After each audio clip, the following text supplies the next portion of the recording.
Dunia menahan napas. Ini tanggal 15 Juni 2025, dan Timur Tengah diambang bahaya.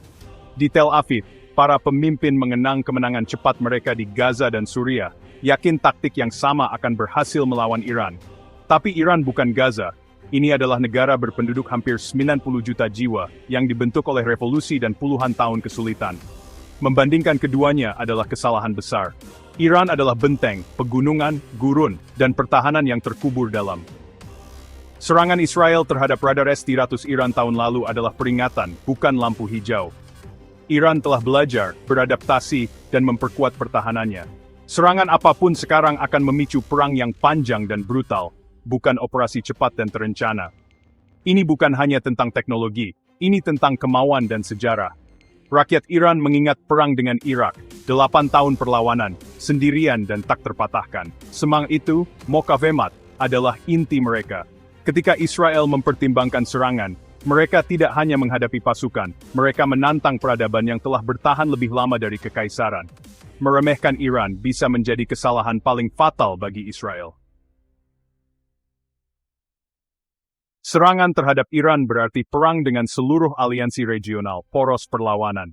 Jaringan Iran membentang dari Lebanon hingga Yaman, dengan sekutu yang berpengalaman dalam pertempuran siap untuk merespons. Iran memiliki lebih dari 1,5 juta tentara dan IRGC yang kuat, terlatih untuk perang asimetris. Persenjataan mereka, ribuan rudal, drone dan pangkalan bawah tanah. IRGC lebih dari sekadar militer. Ini adalah negara di dalam negara, dengan jangkauan di seluruh wilayah. Mereka telah mempersiapkan skenario ini selama beberapa dekade. Israel tidak hanya akan menghadapi Iran, tetapi benteng daging, baja, dan ideologi. Keyakinan akan kemenangan cepat adalah delusi murni. Serangan apapun akan melepaskan respons yang direncanakan dengan cermat dan menghancurkan. Israel percaya pada Iron Dome, perisai mereka terhadap roket. Tapi itu dibangun untuk serangan skala kecil, bukan serangan skala penuh dari Iran dan sekutunya. Bayangkan, setelah serangan Israel, ratusan rudal canggih dan drone menghujani dari segala arah. Ini bukan roket mentah, ini adalah rudal berpemandu presisi, beberapa dengan hulu ledak besar, dirancang untuk membanjiri pertahanan.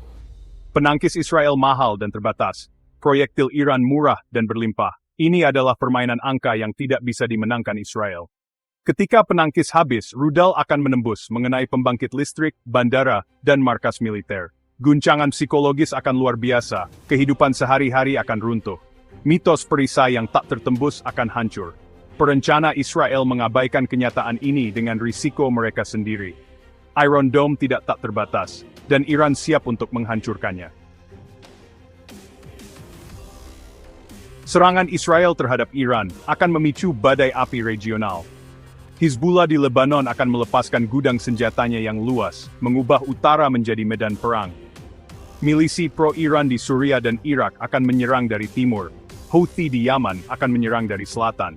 Israel akan menghadapi perang 360 derajat, setiap perbatasan setiap kota menjadi sasaran.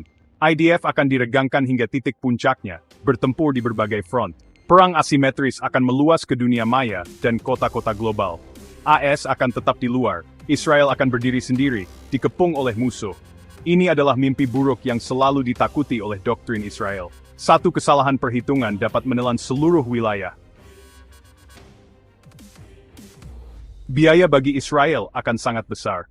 Dalam 24 jam pertama, serangan rudal akan melumpuhkan bandara, pelabuhan dan jaringan listrik. Ekonomi berteknologi tinggi akan terhenti, kota-kota akan gelap gulita. Korban massal akan membanjiri rumah sakit dan layanan darurat. Trauma akan memicu eksodus massal, menguras bakat dan harapan bangsa. Janji keamanan proyek Zionis akan hancur. Harga minyak akan melonjak, perdagangan global akan tercekik, dan ekonomi dunia akan terguncang. Taruhan Israel dapat memicu krisis global dan membuatnya terisolasi dan hancur. Iran tidak akan menyerah. Ia akan membalas dengan kekuatan yang mengguncang wilayah. Selama bertahun-tahun, Israel dan Iran telah bertempur dalam perang bayangan, serangan rahasia, serangan siber, pertempuran proksi. Ini menjaga perang terbuka tetap terkendali, karena kedua belah pihak tahu bahwa bentrokan langsung akan menjadi bencana. Intelijen Israel tidak dapat menemukan setiap rudal atau bunker. Serangan pertama tidak akan pernah lengkap. Pembalasan Iran akan menghancurkan dan tidak dapat diprediksi. Keunggulan teknologi tinggi Israel akan menghadapi kedalaman strategis dan ketahanan Iran. IRGC telah memperingatkan pangkalan AS akan menjadi sasaran, berisiko memicu konflik yang lebih luas. Namun, retorika Israel saat ini menandakan pergeseran yang berbahaya, kesediaan untuk mempertaruhkan segalanya. Perang bayangan, seburuk apapun itu, menjaga keseimbangan yang rapuh. Perang terbuka akan menjadi lompatan menuju kehancuran. Iran bukanlah korban pasif, ia adalah kekuatan yang tangguh, tangguhan sabar. Puluhan tahun sanksi dan perang hanya memperkuat tekadnya. Kemajuan nuklir Iran adalah pengungkit, bukan terburu-buru untuk membuat bom. Serangan Israel akan menyatukan rakyat Iran, memicu nasionalisme dan perlawanan. Semangat pengorbanan yang legendaris mengakar dalam identitas Iran. Serangan akan memvalidasi pandangan dunia Iran dan melepaskan kekuatan penuhnya. Upaya Israel untuk menghancurkan Iran hanya akan mengokohkan kekuatannya. Wilayah akan digambar ulang oleh respons Iran, bukan jet Israel.